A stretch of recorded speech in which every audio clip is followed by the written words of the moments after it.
Assalamualaikum warahmatullahi wabarakatuh.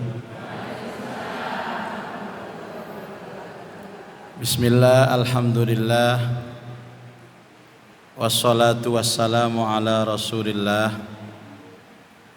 Sayyidina Muhammad ibn Abdillah wa ala alihi wa ashabihi wa mawalah, wa la hawla wa la quwata illa billah. Subhanaka la ilma lana illa ma 'allamtana innaka antal alimul hakim.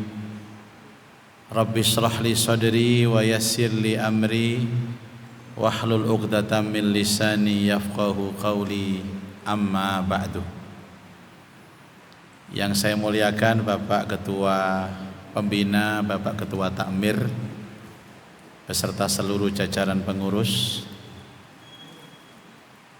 Ibu Ketua Pengajian Muslimah dan seluruh jamaah Masjid Ar-Rayyan Perumahan Citra Harmoni, Kelurahan apa ini Bu? Kelurahan, Kecamatan, Kabupaten, Provinsi, Republik yang insya Allah semua dirahmati Allah. Alhamdulillah, pagi hari ini kita semua dapat hadir, berkumpul, bersilaturahim di majelis ilmu. Mudah-mudahan berkah pertemuan ini kita semua diberikan sehat walafiat. Yang punya urusan semoga dimudahkan urusannya. Yang punya hajat semoga dikabulkan hajatnya, tambah umur, tambah istiqomah ibadahnya, dan kapanpun kita kembali kepada Allah benar-benar membawa husnal khatimah. Amin Allahumma amin. Bulan kemarin sudah batal saya Bu di sini. Mungkin digantikan kawan saya. Dan tadi hampir batal lagi. Karena mulai 5:30 tadi acara bersama Mas Emil Dardak, ada pembukaan kuliah di ITS. Nanti setelah zuhur juga ada kuliah umum di Unhas bersama Mas Emil. Tapi alhamdulillah masih ditakdirkan bertemu dengan ibu-ibu Muslimah Ar-Rayyan. Terima kasih telah sabar menanti ya Bu. Tapi saya lihat masih tetap semangat wajahnya cerah-cerah, wajahnya sumringah-sumringah, glowing, tapi masih kelihatan ada beban hidup di wajahnya juga, karena cicilan belum lunas.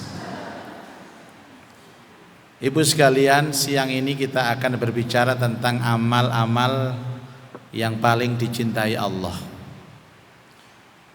Rasulullah sering ditanya oleh sahabat dengan pertanyaan yang sama, tapi dengan jawaban yang berbeda. Ada sahabat tanya kepada Rasulullah, ayyul a'mal ahabbu ilallah? Nabi, apakah amal yang paling dicintai Allah? Nabi menjawab, birrul walidain, berbakti kepada orang tua. Kemudian ada yang tanya lagi, Nabi, apa amal yang paling dicintai Allah? As-salatu ala waktiha, salat awal waktu. Ada lagi yang bertanya sama Nabi, ayyul amal ahabbu ilallah? Apakah amal yang paling dicintai Allah? Nabi menjawab, al-jihadu fi sabilillah, jihad di jalan Allah.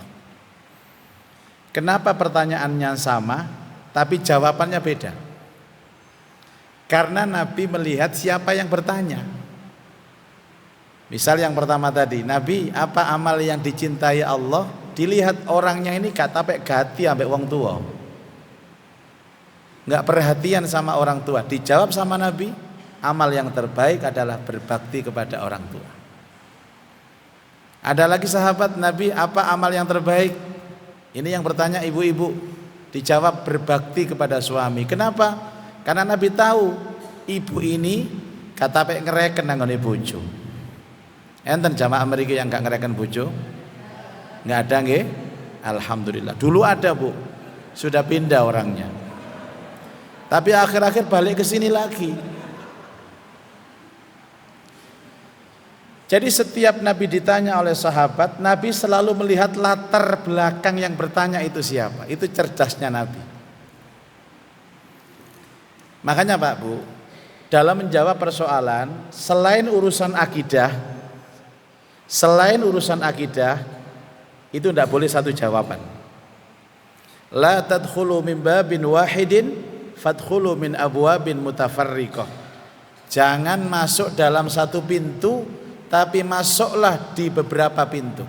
Selain akidah nggak boleh dijawab satu. Karena fikih apalagi hukum ya Bu ya, itu elastisitasnya tinggi. Kemarin ada pengajian ibu-ibu bertanya, Pak Ustadz, apa hukumnya seorang perempuan berjoget dan bernyanyi? Ini kalau kena rodok kereng Ustadz Ibu, haram. Padahal ini fikih. Jadi setiap jawaban harus 2, harus 3, harus 4. Tergantung Bu, jenengan jogetnya di depan siapa.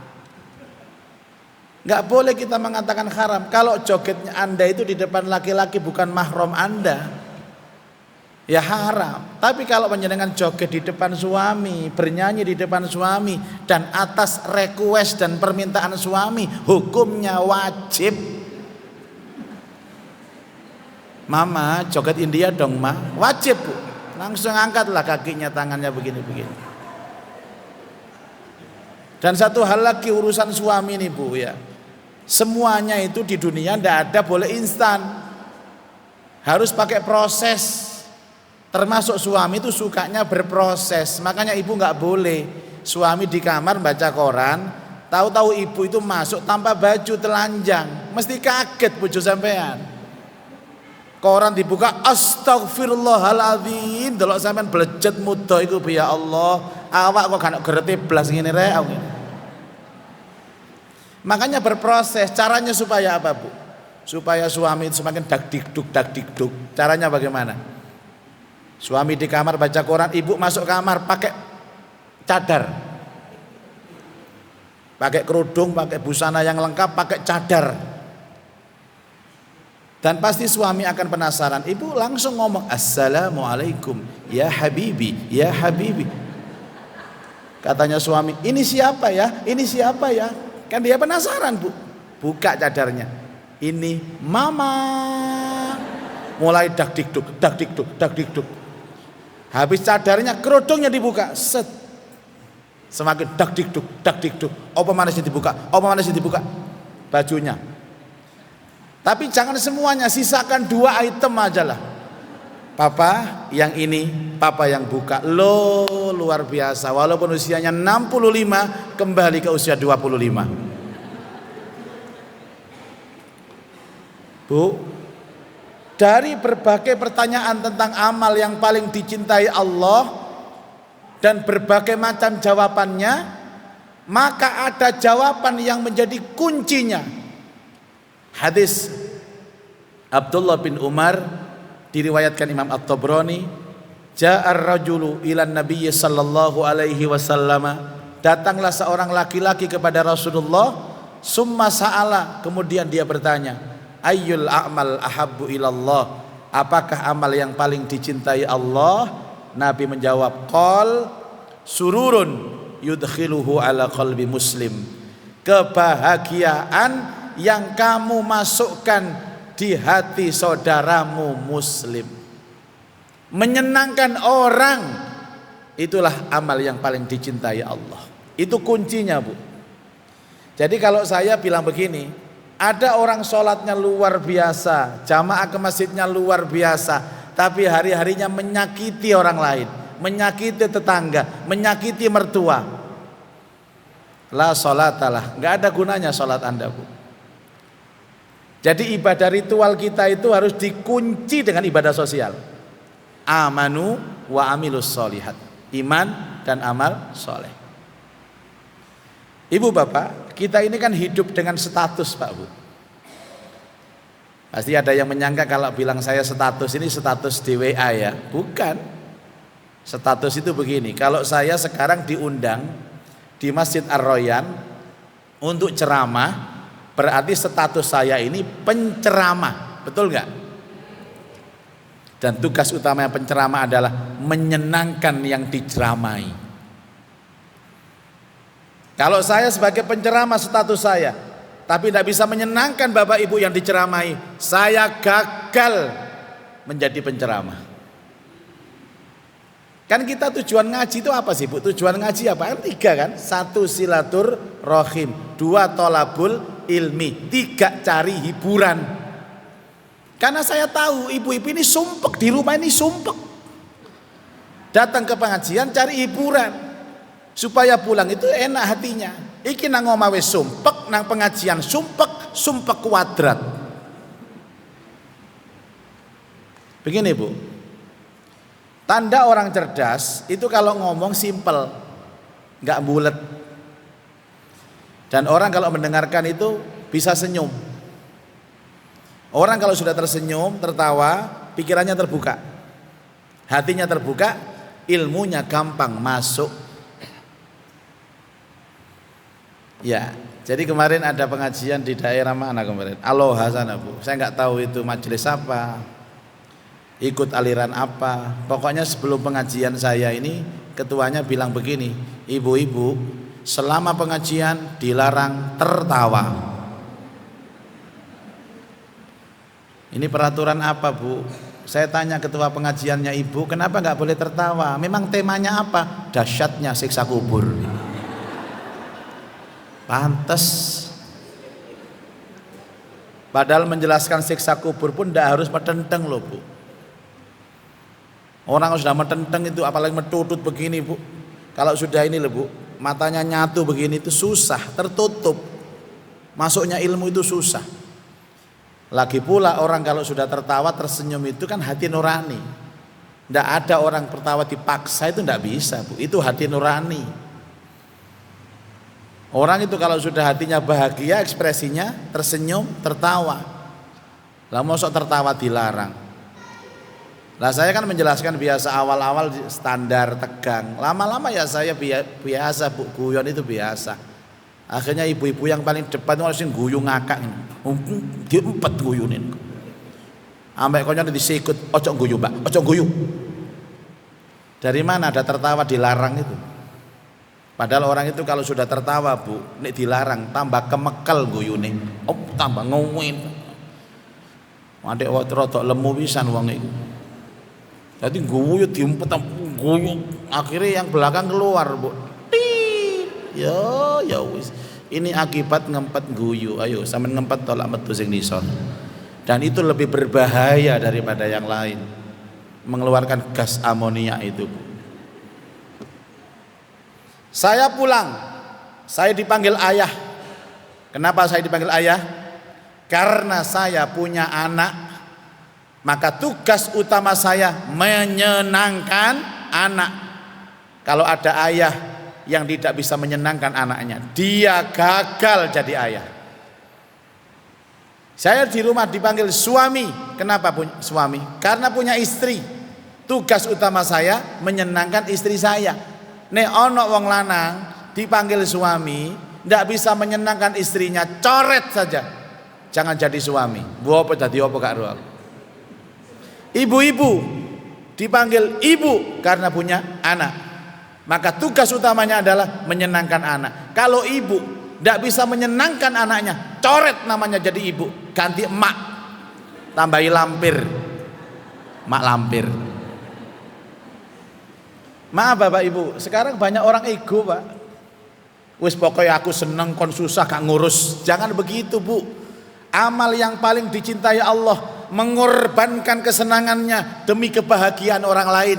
Wa yu'siruna ala anfusihim walau kana bihim khososo. Gak apa-apa Mbak aku susah, sing penting kon seneng.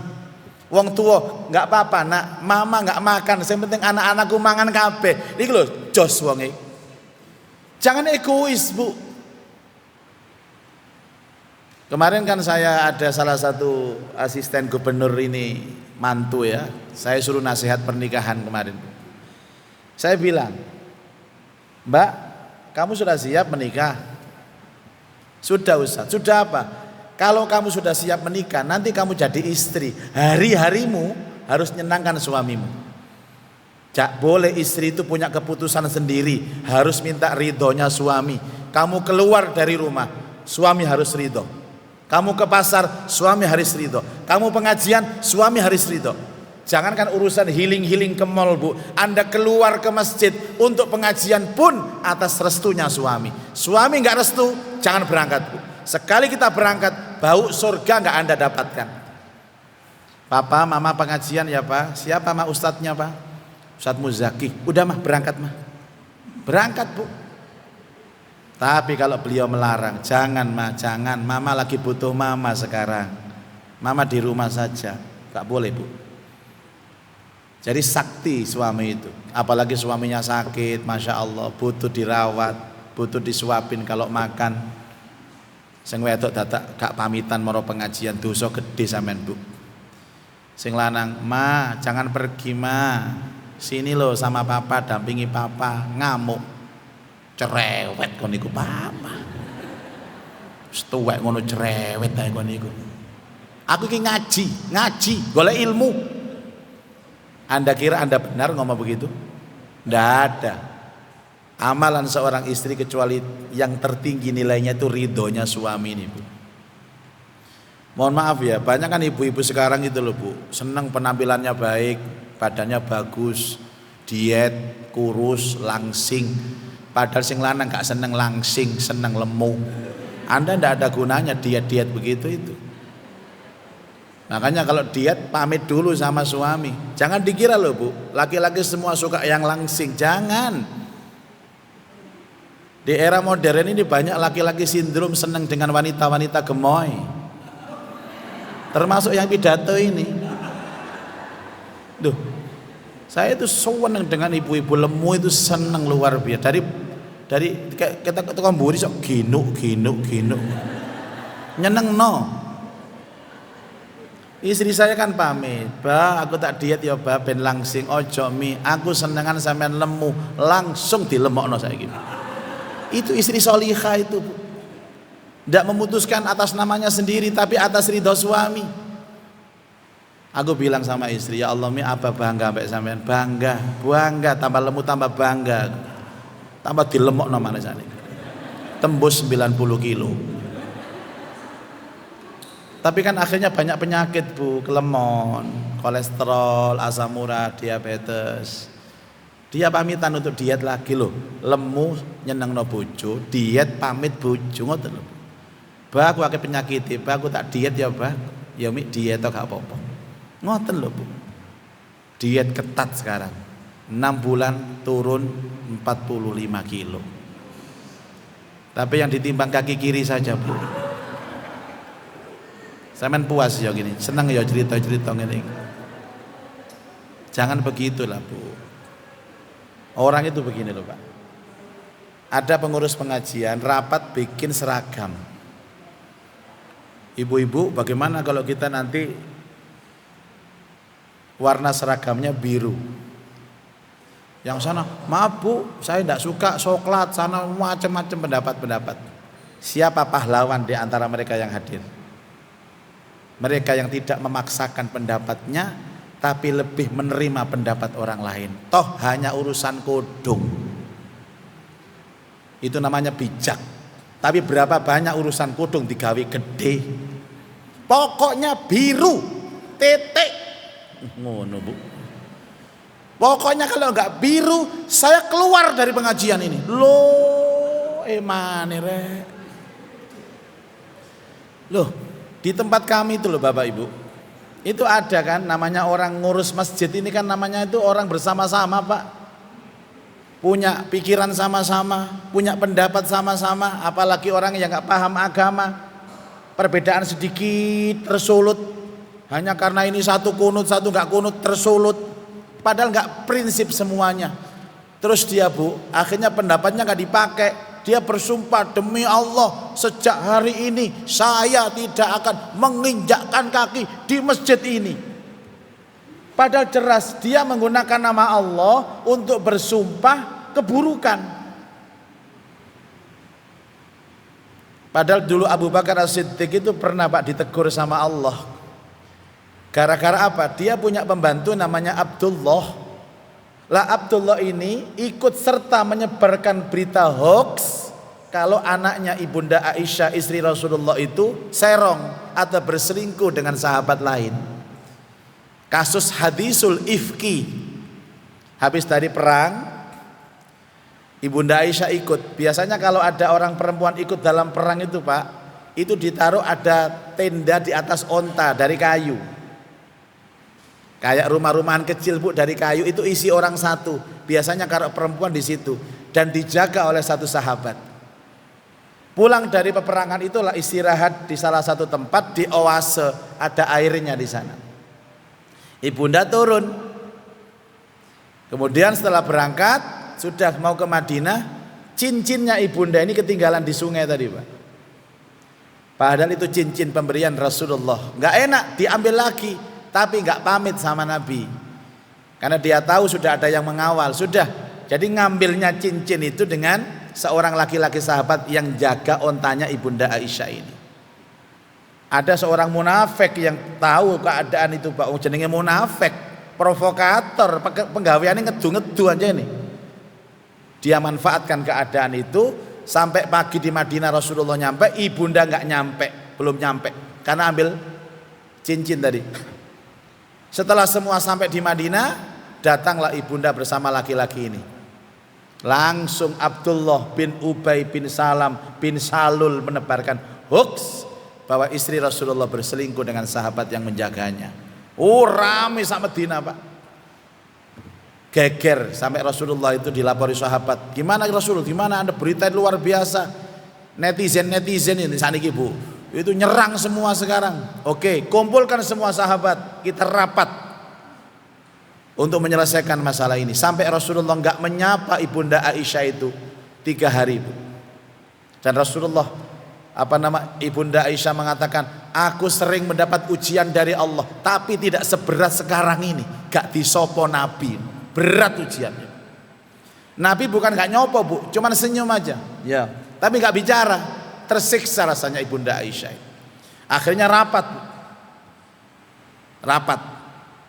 Satu-satu sahabat dimintai pendapat, gimana Pak Umar bin Khattab pendapatnya bagaimana?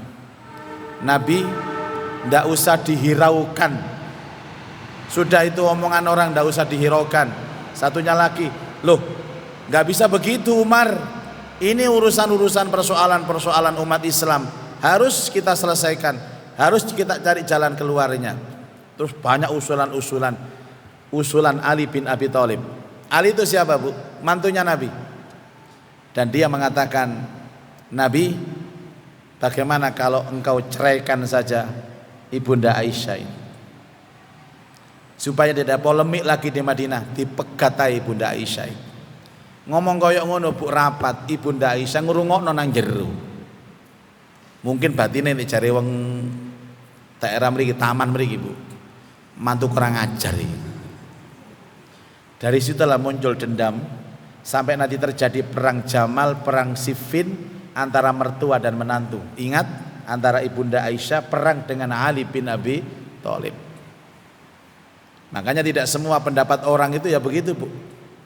Kalau panjenengan gak siap dengan pendapat orang lain, ya jangan usah bergaul seperti ini. Wis nang omahe, dekem nang omahe. Akhirnya balik-balik ngendok aja mana. Abu Bakar itu punya pembantu namanya Abdullah, dan dia ikut menyebar berita hoax. Padahal pembantunya ini Bu, hari-harinya yang ngopeni siapa? Abu Bakar. Yang ngasih makan siapa? Abu Bakar. Yang menghidupi siapa? Abu Bakar. Dia tahu kalau Abdullah menyebarkan berita fitnah ini. Kemudian Abu Bakar mengatakan, wallahi, mulai detik ini aku tidak akan menyantuni lagi Abdullah. Diingatkan oleh Allah bahwa jangan pernah bersumpah atas nama Allah dengan hal-hal yang buruk. Sama ada orang yang benci sama orang lain, demi Allah aku tidak akan menyapa dia, demi Allah aku tidak akan pernah bertemu dengan dia, demi Allah aku tidak akan pernah ke masjid lagi. menggunakan nama Allah untuk sumpah hal-hal yang tidak baik. Ibu sekalian, itu yang disebut dengan menyenangkan orang. Makanya begini, bagaimana kita bisa menyenangkan orang? Kita sering mendengar kata-kata apa Bu? Silaturrahim ya. Silah itu nyambung, rahim itu sayang.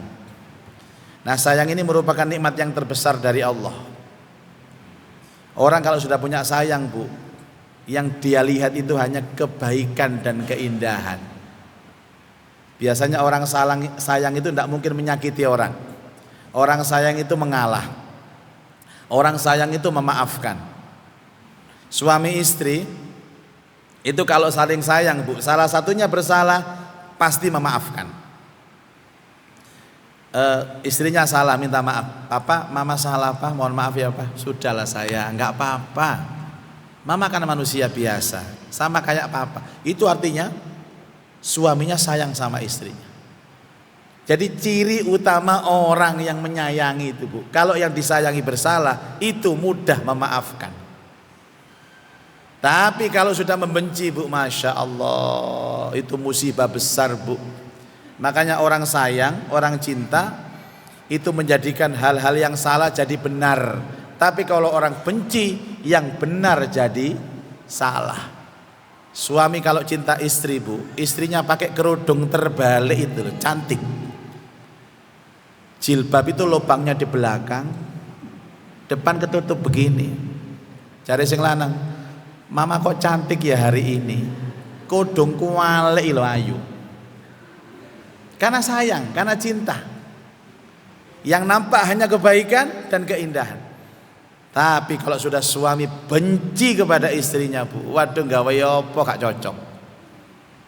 Gawe daster abang gak cocok, ganti daster ijo gak cocok, ganti coklat gak cocok. Terakhir gak dasteran tambah gak cocok. Ibu pernah disalahkan suami enggak dalam rumah tangga? Pernah apa sering? Apa rutin? Atau istiqomah? Jadi banyak suami menyalahkan istri itu bukan karena istrinya salah, tapi suaminya sudah tidak cinta sama istrinya. Istri ini benar digolei kesalahan, diurek-urek kesalahan. Saya itu kemarin menjadi saksi ahli di pengadilan. Ada 2 orang sama-sama anaknya pejabat Bu. Itu sudah gugat cerai di pengadilan. Dan selangkah lagi ketok palu. Ada satu fasilitas nama mediasi. Nah, mediasi itu berhak mendatangkan orang luar sebagai konsultan. Saya dipanggil. Biasanya ini yang kenal kan orang tuanya, sama yang nikah tidak kenal Bu. Orang tua dari kedua belah ini saya tahu. Sebelumnya saya minta data kepada panitera. Saya lihat datanya laki-laki, fotonya ada Bu, ganteng Bu orangnya Bu.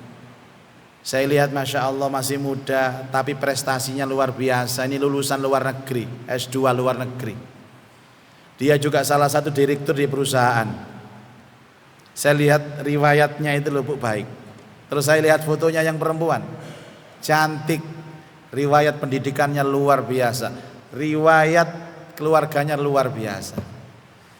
Terus mereka itu tinggal selangkah lagi cerai.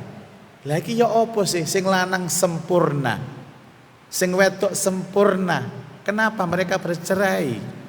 Terus saya tanya ke paniteranya itu, apakah ada unsur orang ketiga, a will atau appeal, a will atau appeal, wanita idaman lain atau pria idaman lain? Ternyata tidak. Opo penyebabnya? Sudah, saya baru tahu ternyata mereka itu kehilangan cinta Bu. Sudah tidak saling mencintai lagi. Ya sudah, selesai sudah. Tidak ada mediasi kalau mereka tidak bisa mencintai lagi. Ketemulah kami di satu ruangan.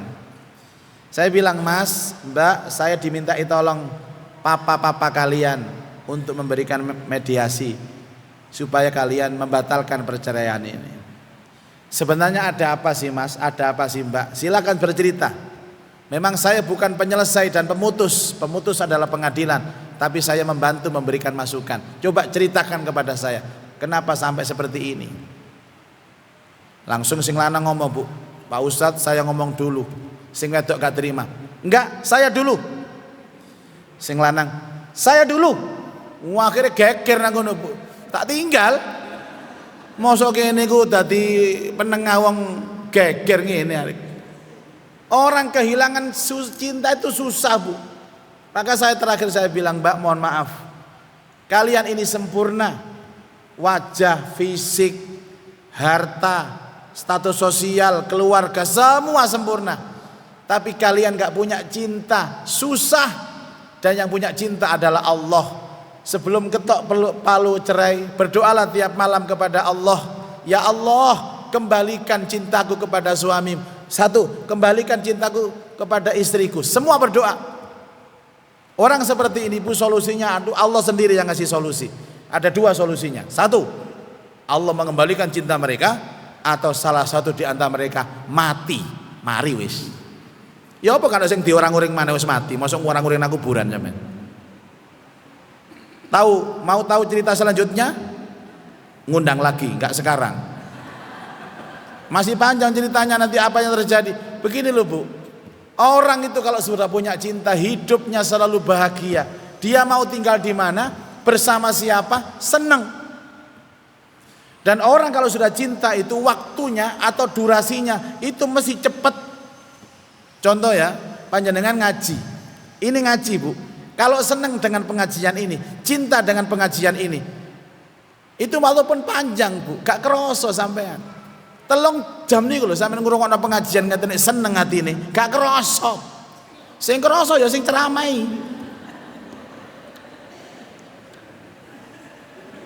Ini TV One, Indosiar, Metro TV, 3 TV yang meliput hari ini loh, Bu. Ini TV rusak. Saya mau tanya ibu-ibu, jawab jujur, bedanya manten baru sama manten lawas itu apa sih? Bedanya manten baru sama manten lawas itu apa? Ini termasuk manten baru atau lawas? Ini ndelok potongan lawas kabeh. Bedanya, Bu, kalau manten baru subuhnya cepet. Kalau manten lawas subuh nih suwe. Kenapa, Bu? Karena manten baru itu hatinya kan penuh cinta dan berbunga-bunga. Sing wedok ngomong, Mas, kok cepet ya Mas subuhnya, Mas? Padahal durasinya sama, Bu, jamnya sama. Tapi manten lawas, Bu, subuh nih suwe gak teko-teko subuh nih. Ya Allah, adek bojone ku turu nang sebelah ngorok. Ya Allah, subuh nih cek suwe, subuh nih suwe.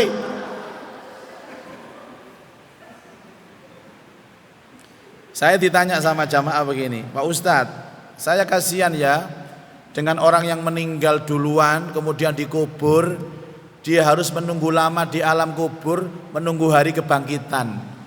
Tapi yang mati mendekati kiamat kan enak ya Ustadz. Sebentar dia mati langsung kiamat. Nunggunya nggak lama-lama. Oh, jangan salah. Anda berpikir tentang dunia. Orang yang beriman, orang yang baik, kalau mati dikubur, apa janjinya Rasulullah? Dia dapat nikmat kubur. Seolah-olah kuburan itu jadi istana. Rumah yang megah, rumah mewah, kamarnya luas, AC-nya dingin, kasurnya empuk, nikmat pendek kata, Bu. Orang itu kalau merasakan fasilitas yang nikmat biasanya nggak terasa. Orang kalau sudah hatinya seneng nggak terasa. Maka kata Rasulullah, orang yang matinya baik itu seperti tidur di kuburan hanya semalam. Tahu-tahu sudah, loh kok sudah hari kebangkitan. Kenapa? Durasinya dicepatkan sama Allah. Karena hatinya senang. Tapi yang matinya buruk, yang matinya kafir, Bu, itu jadi gelap, sempit, panas di alam kubur. Walaupun dia hanya sehari, terasanya itu lama. Kalau orang kerasan, Bu, nggak terasa. Kalau nggak kerasan, terasa. Ngeten iki sing gak seneng pengajian, gak enak kabeh gegere wisan mulet-mulet ngene. Lah yo ganti posisi lungguh, mari sembojong, sila, wae macem-macem. Terakhir senden gegeri koncone. Ibu-ibu sekalian, hidup ini cuma satu kok, Bu. Ayo bangun rohimnya ini. kasih sayang kepada orang lain. Kalau orang itu tidak punya kasih sayang, itu yang dilihat cuman kebencian, keburukan saja. Terus ada yang mencoba untuk mengacak-ngacak ini semua. Apa sih Bu? Ada 3 ya. Pertama itu suka ngolok-ngolok Pak, suka meremehkan orang. Kalau kita punya komunitas, ada satu aja suka menghina, buyar itu komunitas itu. Buyar. Sama kayak pengajian, ada orang yang suka ngenyek ya Pak. Mbak iki lho delok jamaah sebelah iki lho Mbak, delok entar. Lah iya kudunge abang, kok klambine kuning sih Mbak. Wis gak cocok tuh, gak cocok. Urusan apa dengan dia, mbok kodong abang, mbok kodong coklat, mbok kodong doreng. Mbok menawa iku sing lanang TNI. Kadang-kadang entek jamaah dirasani kabeh wis lengkap mulai ngarep sampai mburi. Kentekan jamaah ustadz dirasani. Mbak, perasaan dulu itu ustadz itu kuru loh Mbak. Saiki lemu wonge Mbak. Sebelah yo ngono anu, paling undangane tambah akeh, undangane iku job-jobane akeh. Ngono lho.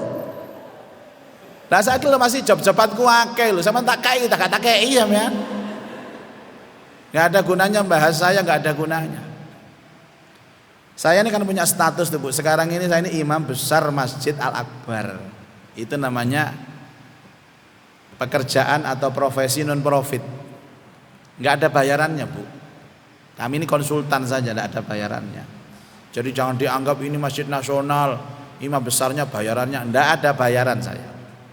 Bukan karyawan saya, imam besar.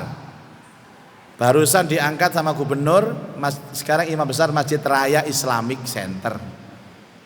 Masjid Raya baru itu Bu. Itu juga non profit. Barusan dilantik lagi jadi imam besar Masjid Ampel, Agung Sunan Ampel. Ada yang tahu? Masjid yang paling tua di Jawa Timur, masjidnya Raden Rahmat Sunan Ampel itu. Itu juga non profit. Gak ada yang profit saya itu pekerjaan. Termasuk hari ini juga non profit. Ya kalau ada alhamdulillah, kalau nggak ada innalillah. Tapi saya tidak minta Bu, sungguh. Bagi saya amplop nggak penting, isinya nggak penting, nominalnya yang penting. Ibu jujur Bu, saya tidak butuh itu, yang butuh istri saya. Saya mau cerita, apa bedanya Masjid Ampel sama Masjid Al-Akbar ini? Ini 2 masjid yang sama-sama didirikan oleh wali. Kalau Masjid Ampel didirikan waliullah, Al-Akbar wali kota. Cak Narto dulu itu. Tarawehnya, karena ini masjid-masjid lama ya Bu, tarawehnya sama-sama 20 rakaat. Ampel 20 rakaat, Al-Akbar juga 20 rakaat tambah 3 witir 23. Yang berbeda adalah selesainya.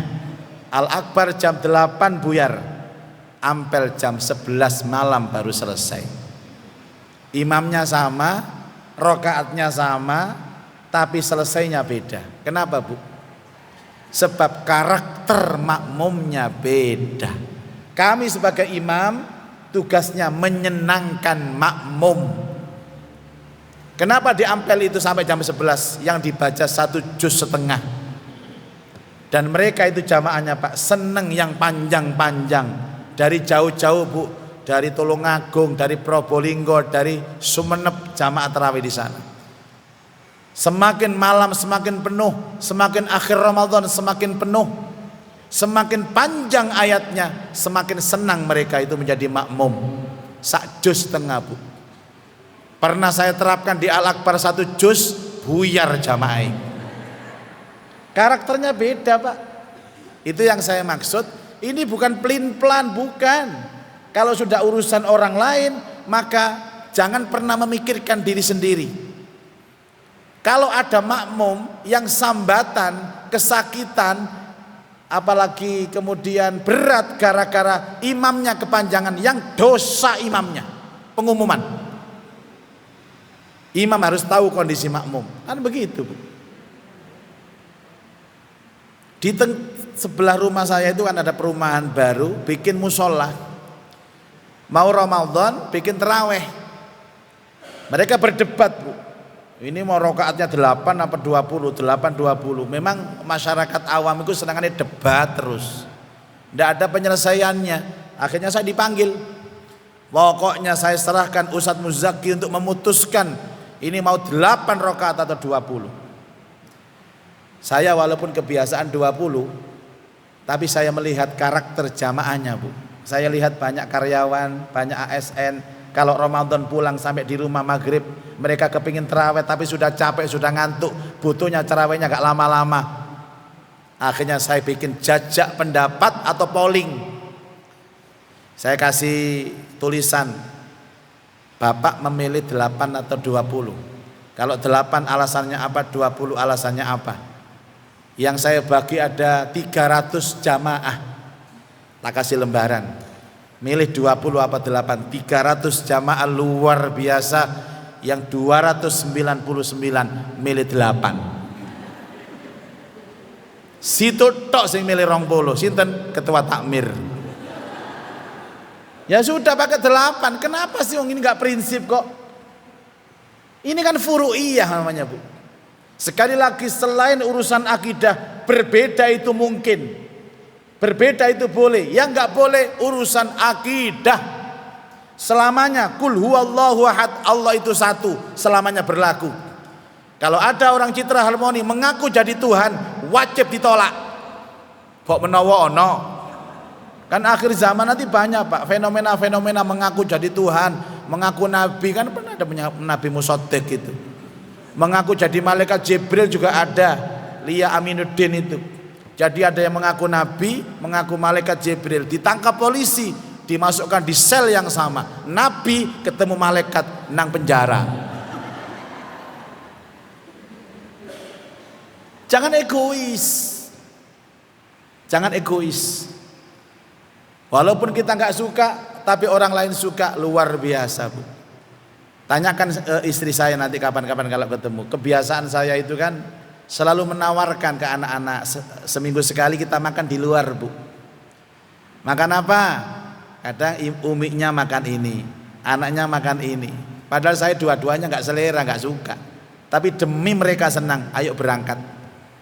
Oke, ini sanggup abon ngono ae. Orang itu, Bu, disebut dengan orang yang sempurna, lebih bahagia melihat orang lain bahagia daripada dirinya bahagia.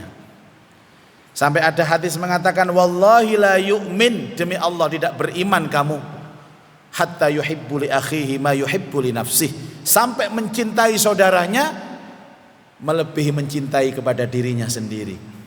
Nah, contoh sekarang, contoh langsung praktek simulasi. Ini kan pengajian dapat kotaan ya, Bu. Dapat kotaan kan? Mohon izin saya intip sebentar kotaannya, Bu. Isi piro sih? Alhamdulillah isi 3. Cuman ini tambahan.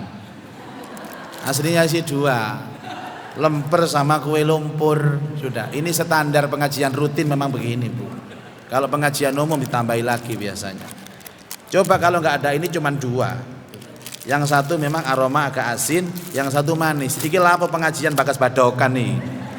Yang saya maksud, Bu, ada seorang ibu yang ikut pengajian. Ketika dia buka kotaannya isi lemper, ingat anaknya yang suka lemper. Ya Allah, ini kesukaan anakku, gak dipangan, Bu. Dikempitnya ini terus, ya Allah.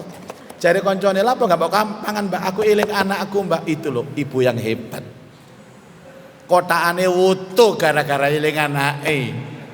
Tapi ono ibu-ibu egois iku ono, Bu. Walaupun anake seneng lemper, iki senenganku dipangan tek. Ustaz durung munggah cerame lho sentak dhisik. Saiki ini pisan iki merek apa sih iki? Iki lho dipangan pisan. Padahal iki jajane arek cilik lho pangan pisan. Cek nemene lah ngoten lho, Bu. Egois kamu, egois. Gak eling anake blas isokan. Mulane hati-hati, Bu. Hati-hati nanti pulang, tolong yang masih utuh belum dimakan jaga kotaannya itu. Karena sebelah sampean iku sentek aku ro. Ana sing keliru njupuk lho ngono iku. Dhek isih wutu njupuk kancane kosong to koma. Lah kok kosong. Astagfirullah.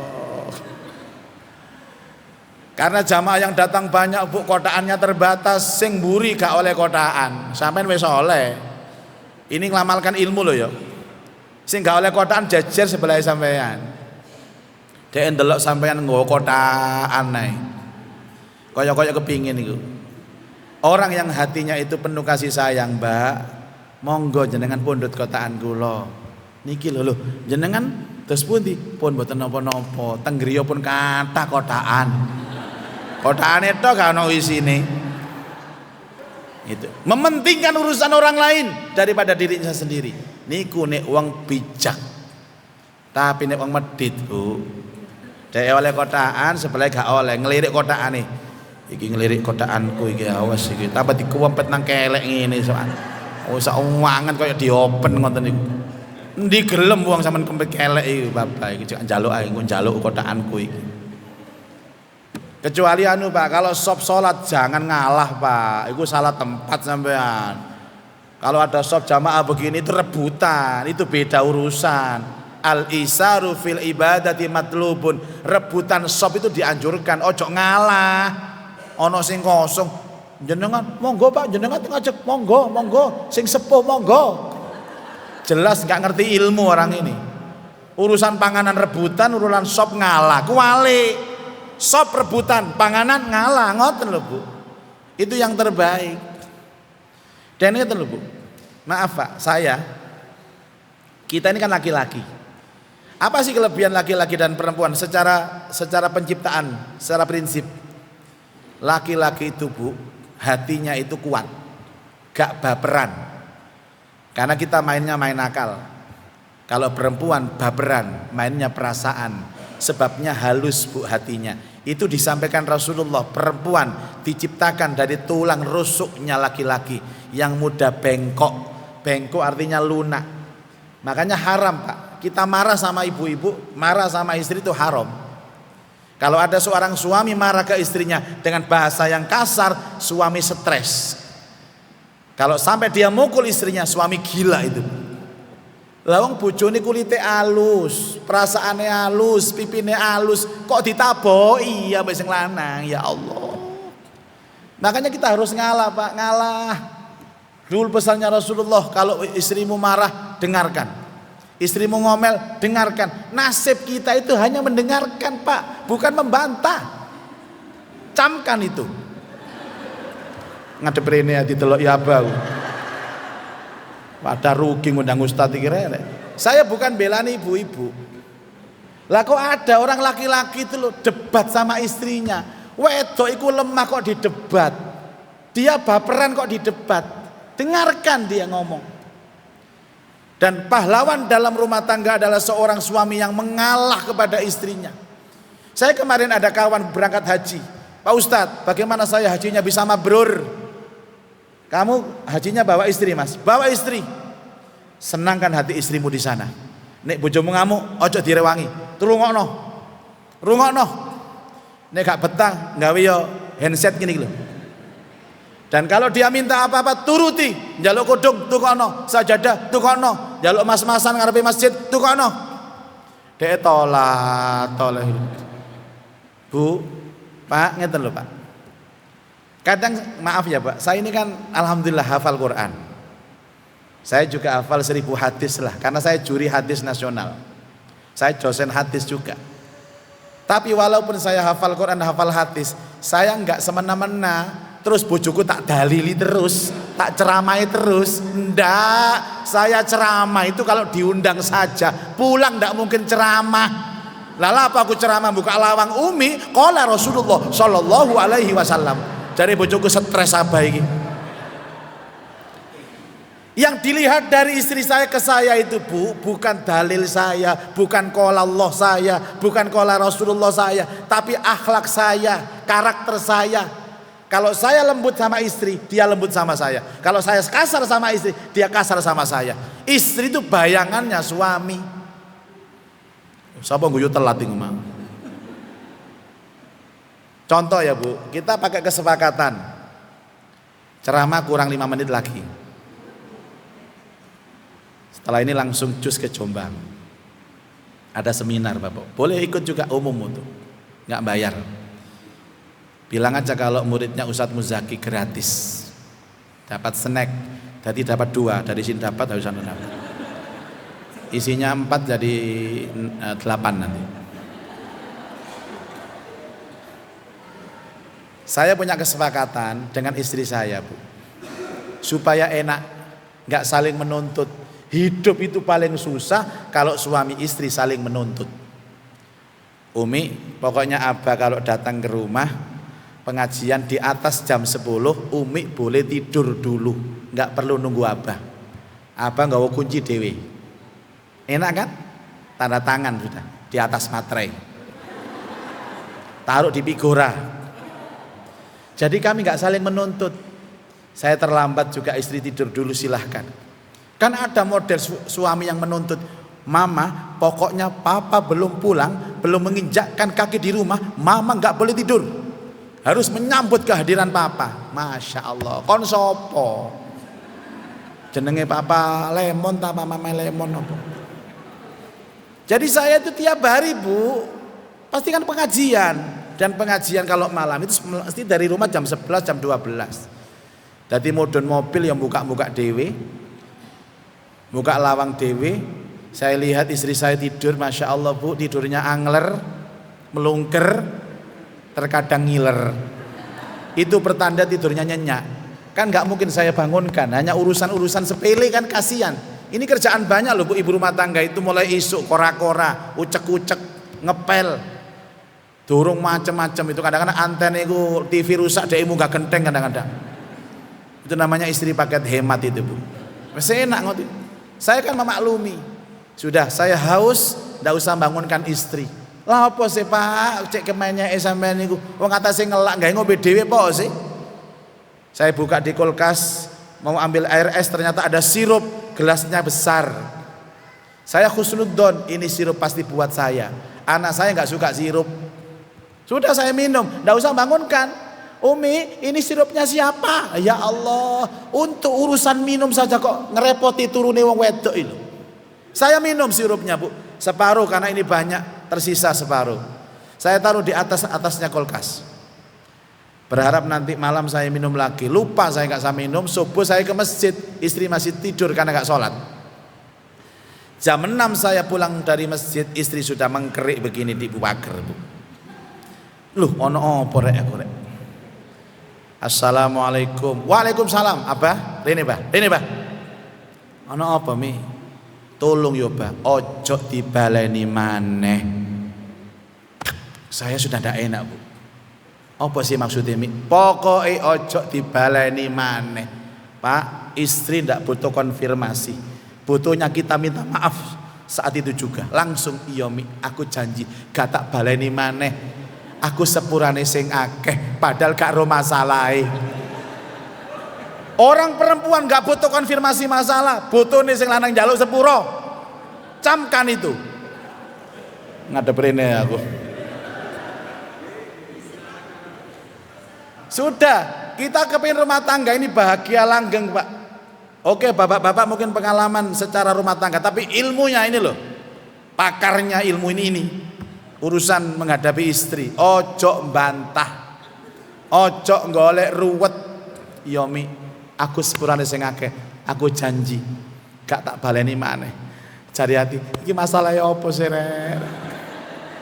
Nek mboten ngoten, Bu, temenan iso gak dimasakno sampean, Pak.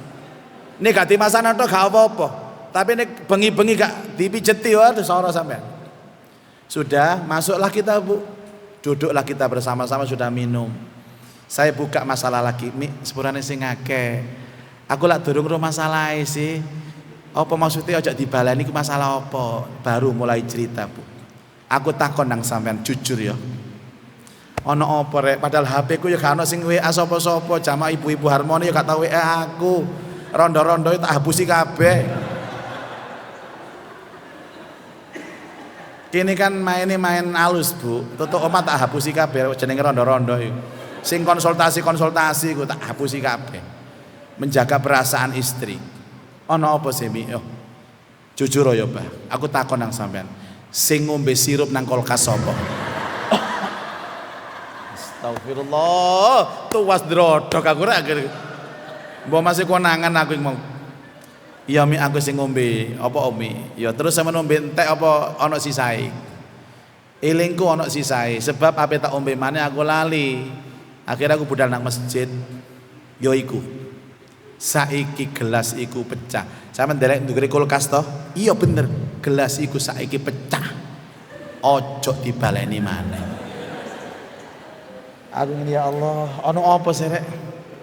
Perasaku aku iki ndekek tok gak mecano lho. Semi critakno Mi, ya apa kok sampai gelas iku pecah ngene, Pak. Aku subuh kan tangi turu. Saya menang masjid wisan. Aku njoko anduk. Gelas iku kesampluk andukku dadi pecah. Tolong ojo dibaleni maneh. Bu, vertigo langsung kumat kula. Koplok tak iringno ngeten lho, Bu. Sing nyampluk sapa? Pak, ngoten ojo dibantah, Pak. Ruwet-ruwet sampean, Pak. Temen yo. Ki lho korbane sering. Sudah, Bu, saya stop, Bu. Sudah. Saya ke kamar mandi, Bu. Weteng senep rasane. Sudah clear ya. Ya Mi aku sepurane sing akeh. Malam kan sih ono nyelekit gak enak sih, Bu. Tak takokno maneh Mi, aku ape bahas masalah sing gelas pecah mau gak apa-apa ta? Iya gak apa-apa. Sing penting aja dibaleni maneh. Iya iya. Mi, yo umpama sampean gak njupuk anduk sampean gak nyampluk gelas iku lak gak pecah sih Mi. Berarti lak sing mecano sampean wong sing nyampluk. Yo gak iso. Nek umpama gak ono gelas ndukure kulkas, gak mungkin tak sampluk. Mulane ojo ndeke gelas sembarangan. Ojo dibaleni maneh. Ku tambah ngelu sira teng teng teng. Pak, yo iku, Pak. Tapi sebagai pahlawan rumah tangga, sudahlah. Wis tetep aku njaluk sepuro, Bu. Sampai saiki lho sing nyelekit nang dodo sian. Wong kono sing nyampluk kok kene sing salah iku. Akhirnya kula ngomong bojoku lho, Mi, sajane sing salah kudu sampean duduk aku. Apa, Pak? Pabrik gelase. Wah, akhirnya kuwabe sak donya salah kabeh gara-gara bojo niku lho. Bu, pelajaran apa sih, Bu? Di dunia ini tidak ada masalah yang serius, semuanya sepele. Tapi karakter masing-masing, orang bijak, orang cerdas, itu menjadikan masalah besar jadi kecil. Tapi orang bodoh, orang egois, selalu menjadikan masalah kecil menjadi besar. Islam itu apa, Bu? Tidak mempersoalkan masalah-masalah yang tidak prinsip. Yang penting kita tetap bersama-sama, saling mencintai, saling menyayangi. Sok-sokan kita itu sesekali harus ngalah lah, Bu. Harus memaklumi. Kasus hari ini itu luar biasa. Panjenengan orang hebat, orang bijak. Jelas undangan jam 09.00, Ustadz kok jam 10 dinteni. Luar biasa. Salut untuk ibu-ibu, wanita-wanita hebat dan wanita yang dirindukan surga. Khusus bapak-bapak, ojo dibaleni maneh sampean.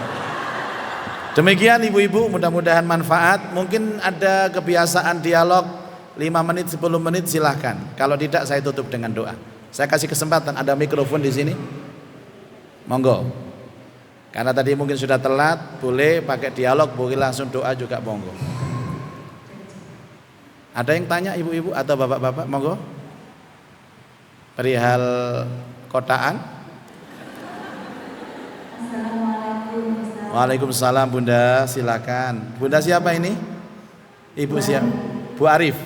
Iya, monggo Bu Arif. Monggo Bunda.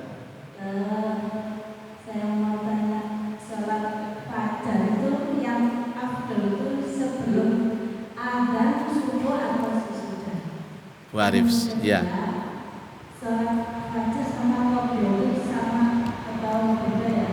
Ya. Sudah, nggak tambah satu lagi?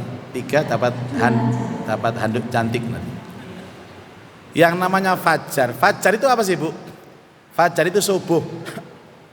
Di Mekah, di Madinah enggak ada subuh, enggak ada. Yang ada fajar. Fajar itu nama lain dari subuh. Berarti sholat sunnah fajar itu sholat sunnah sebelum subuh. Subuh ditandai dengan apa? Azan. Berarti sholat fajar itu sesudah azan subuh. Catat sudah. Dan itu nama lain dari sholat sunnah qobliyah subuh.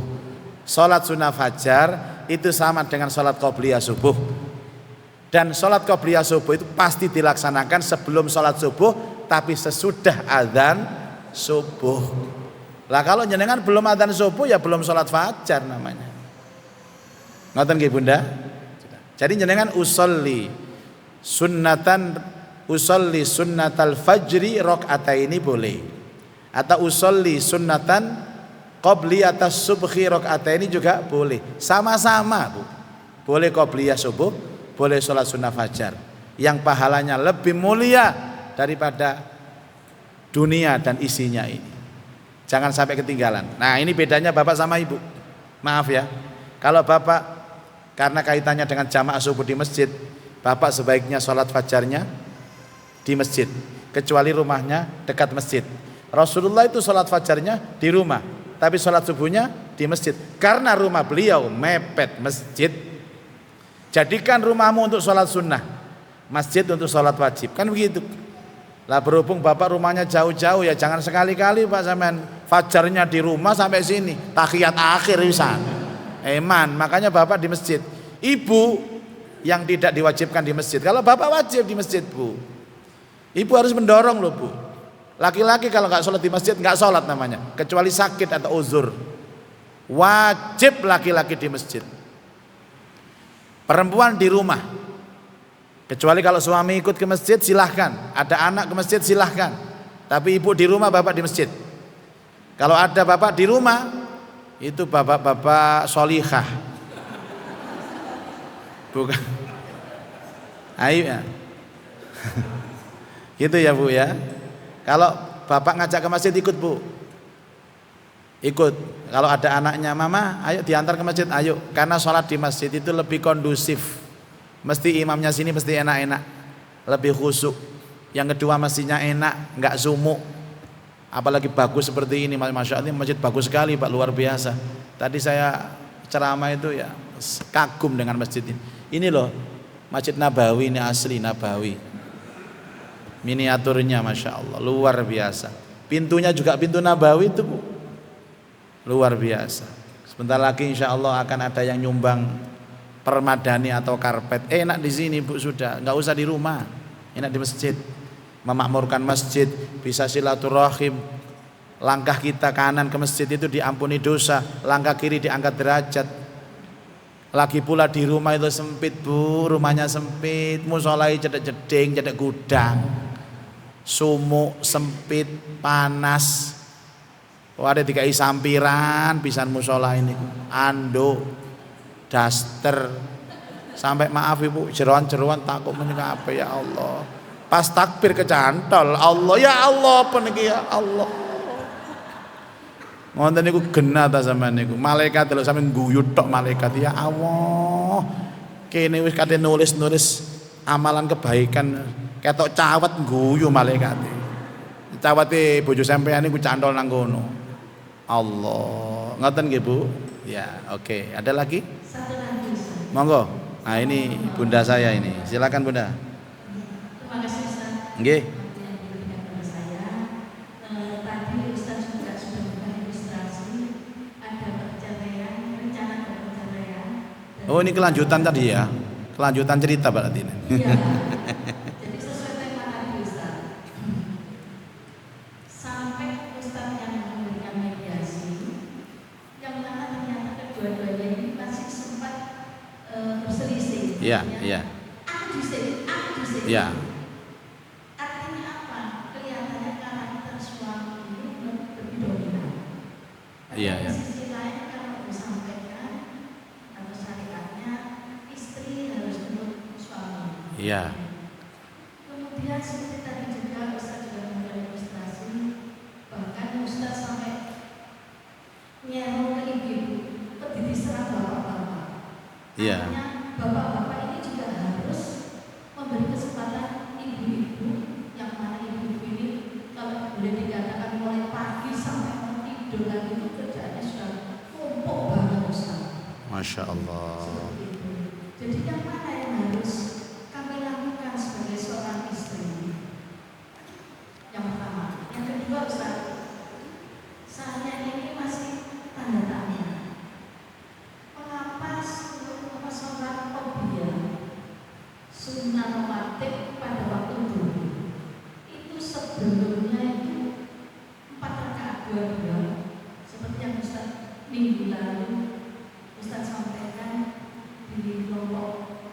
Anissa. Oh iya. Dan setelahnya 2 rakaat. Padahal kalau di total Ustaz, 2 4 tambah 4 8. Tambah sunnahnya Ba'diyah itu 2 lagi. Artinya sudah 10 Ustaz. Iya. Padahal emak ini kan isu sampai aman ini repotnya udah bilang dari Ustaz. Terus kadang sholat itu wis apa ya Ustaz? Baik. Gimana? Sampun nggih. Tips yang terbaik. Baik. Kita meninggalkan rutinitas tapi terbengkalai ibadah sholat rawatibnya. Nggih. Terima kasih. Wabillahi taufiq wal hidayah. Wassalamualaikum warahmatullahi wabarakatuh. Baik. Assalamualaikum warahmatullahi. Semua berawal dari suami, Bu. Makanya nanti kalau ada istrinya itu berbuat kesalahan, nanti yang ditanya Allah ya suaminya ini. Enak zaman Bu. Ibu itu kalau ada suami maksiat nggak ditanya, tapi kami istri maksiat ditanya. Itu beban kami Bu. Jadi tolong jangan dibebani lagi dengan omelan-omelan yang nggak jelas itu. Kasihan kami ya Bu.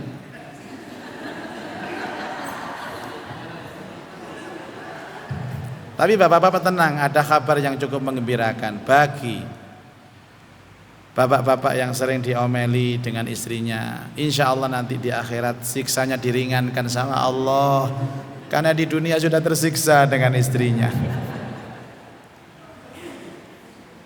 Sebenarnya Bu, nggak ada tugas istri ngepel, masak, nyuci piring, bau, nggak ada. Mana ada Islam mengatur istri itu kan kalau dalam bahasa Jawanya itu maca, mana, maca, masak, mana. Saya dipesani sama abah saya, Muzaki, kalau kamu menikah jadikan istrimu ratu. Nggak boleh nyuci baju, nggak boleh belanja ke pasar. Yang nyuci kamu, yang belanja kamu, yang masak kamu. Kalau pijet, istrimu yang minta pijeti kamu, bukan kamu minta pijeti istri. Itu pesannya abah saya. Ternyata hadisnya begitu. Bukan tukang jawab sampean dibujuki ya bapak-bapak sampean. Kalau kami nggak mampu mencuci, maka kami sewakan pembantu ART. Di rumah ada 2 pembantu. Pokoknya bojo saya itu aja tinggal karek, pokoknya kalau teko butuh langsung naik. Sudah itu. Apalagi kemudian istrinya bekerja Bu, jenengan bukan untuk bekerja nyari duit. Jadi jenengan kalau punya duit simpen sendiri. Iku duit sampean. Aja kana bojo kenaan. Duitku duitku, duitmu duitku. Utangku utangmu Pak, utangmu utangmu dewe. Kalau ada seorang perempuan karir punya gaji Bu, terus dia bantu suaminya. Iku saapi-api wong wedok. Sampeyan gak wajib bantu ekonomi, tapi kalau bantu Bu hebat sampean. Kenakne bojo sampean sing kerja ngono sampean melok bantu itu. Jadi semua berawal dari suami Bu. Justru kalau suami itu memuliakan istrinya, menjadikan istrinya ratu, lihat karirnya pasti moncer. Kalau dia punya proyek mesti goal. Doanya istri ini Pak keramat Pak, betul. Betul Bu.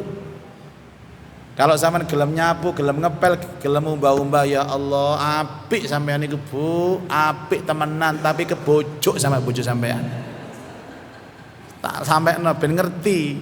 Ini kan ranah ilmu, harus ada batasan-batasannya.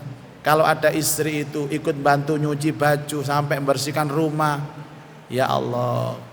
Kadang-kadang Masya Allah wis ucek-ucek 5 bak. Masak bengi sik direpoti ambek wong kene ngene iki. Kok cek nemene Pak sama niku Pak. Aku gak enak kabeh aku jelasno iki. Sehingga begini. Sehingga sholat sunnah rawatib itu alternatif. Upayakan bisa melakukan. Upayakan karena Rasulullah berjanji man shalla isnata asyara rakaatan nafilatan ghairu mafrudatin banallahu lahu kanzan fil jannah. Siapa yang melaksanakan sholat 12 rakaat bukan sholat fardu tapi sunnah, maka Allah akan menyiapkan bangunan indah di surga. 2 rakaat sebelum subuh, 4 rakaat sebelum duhur, 2-2, 2 2 rakaat sebelum sesudah zuhur, 2 rakaat sesudah maghrib, dan 2 rakaat sesudah isya. 12 rakaat totalnya. Nyenengan nek gak iso kabeh karena repot, jangan meninggalkan semuanya. Gak kena qobliyah, kena ba'diyah. Gak kena ba'diyah zuhur, ba'diyah maghrib gitu loh Bu. Jangan belas, tapi upayakan sampai lakukan itu. Tinggal diatur manajemen waktunya. Kan mudah aja Bu. Masalahnya kan manajemen waktu. Bu. Itu kata Rasulullah. Bagaimana kalau sholat zuhur kita nggak sempurna, sholat asar kita nggak sempurna, sholat wajib kita nggak sempurna? Untuk menyempurnakan sholat wajib, lakukan sholat sunnah qobliyah ba'diyah. Tujuan dari qobliyah ba'diyah itu menyempurnakan sholat wajib yang kurang. Apalagi pahalanya besar Bu. Eman temenan nggih. Wallahu a'lam. Terakhir apa nggih? Monggo Pak.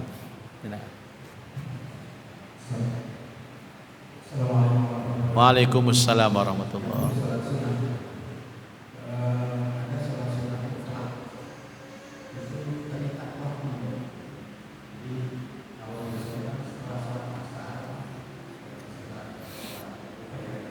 Ya. Ya. Betul. Waalaikumsalam warahmatullahi wabarakatuh. Salat yang tidak terikat waktu 2. Sebenarnya 3, tapi yang ketiga ini Nabi tidak pernah melakukan, hanya sahabat. Maka saya ambil 2. 1 salat sunnah tahiyatul masjid. Kapan saja selama masuk masjid 2 rakaat. Mau habis subuh, habis asar boleh. Yang enggak boleh itu ba'diyah. 1. 2 salat sunnah mutlak. Kapan saja boleh. Salat sunnah mutlak itu 2 rakaat, usolli sunnatal mutlaqi rakaataini lillahi ta'ala, yang tidak dikhususkan apapun. Tidak qobliyah pun, tidak ba'diyah, tidak untuk hajat tertentu. Jadi 2 salat ini Bu, itu kapan pun boleh. Tahiyatul masjid, ketika masuk masjid salat 2 rakaat, atau salat sunnah mutlak. Biasanya di sana Pak, waktu di tanah suci itu dipakai setelah setelah tawaf. Itu ada salat sunnah tawaf, disebut dengan salat sunnah mutlak, di dekat makam Ibrahim atau Hijr Ismail. Ada lagi salat sunnah wudu, tapi Rasulullah tidak melakukan, cuman sahabat melakukan, Rasulullah diam. Artinya berarti kan membenarkan salat itu. Setiap mau habis wudu, salat 2 rakaat, namanya salat sunnah syukur wudu atau salat sunnah wudu. Yang lain semua ada latar belakangnya. Qobliyah ba'diyah itu reguler, malam tahajud, pagi duha. Salat sunnah untuk pengampunan dosa, taubat, untuk terkabulnya hajat namanya salat hajat, dan seterusnya. Ngaten nggih apa? Demikian Ibu Bapak sekalian, semoga hari ini Allah limpahkan kepada kita ilmu yang manfaat. Sekali lagi mohon maaf, semoga Allah Ta'ala pertemukan kita kembali dalam majelis yang lebih baik lagi. A'udzubillahi minasyaitonirrajim. Bismillahirrahmanirrahim. Alhamdulillah Rabbil Alamin. Allahumma salli ala Sayyidina Muhammad wa ala alihi wa sahbihi ajma'in. Ya Allah, berkah pengajian ini, ampunilah dosa-dosa kami, dosa ibu bapak kami, dosa guru-guru kami, dosa pemimpin-pemimpin kami, dan dosa orang-orang yang pernah berjasa dalam hidup kami. Ya Allah, berkah pengajian ini, berkahilah hidup kami ya Allah, berkahi umur kami, berkahi rizki kami, berkahi keluarga rumah tangga kami, berkahi aktivitas dan pekerjaan kami, berkahilah anak keturunan kami. Ya Allah, berkah pengajian ini ya Allah, anugerahkan di hati kami ikhlas ya Allah, ikhlas menjalani hidup, ikhlas mengemban amanah, sabar menghadapi ujian, dan pandai bersyukur atas semua nikmat-Mu. Ya Allah, berkah pengajian ini, yang sakit di antara kami sembuhkan sakitnya, yang punya hajat kabulkan hajatnya, yang punya masalah berikan jalan keluarnya.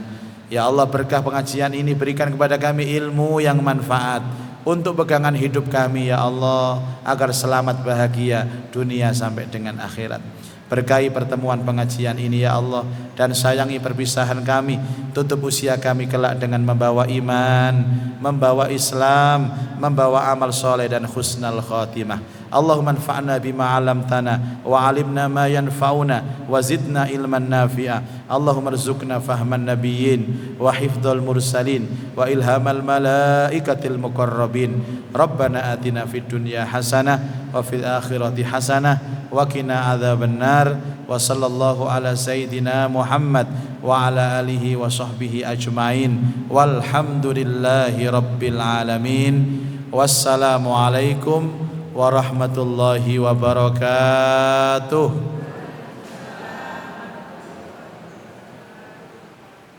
Sudah selesai? Ada MC-nya? Enggak ada. Kalau gitu ditutup doa kafaratul majlis ya. Sama-sama subhanakallahumma wa bihamdika asyhadu an la ilaha illa anta astaghfiruka wa atubu ilaik. Allahumma shalli ala Muhammad.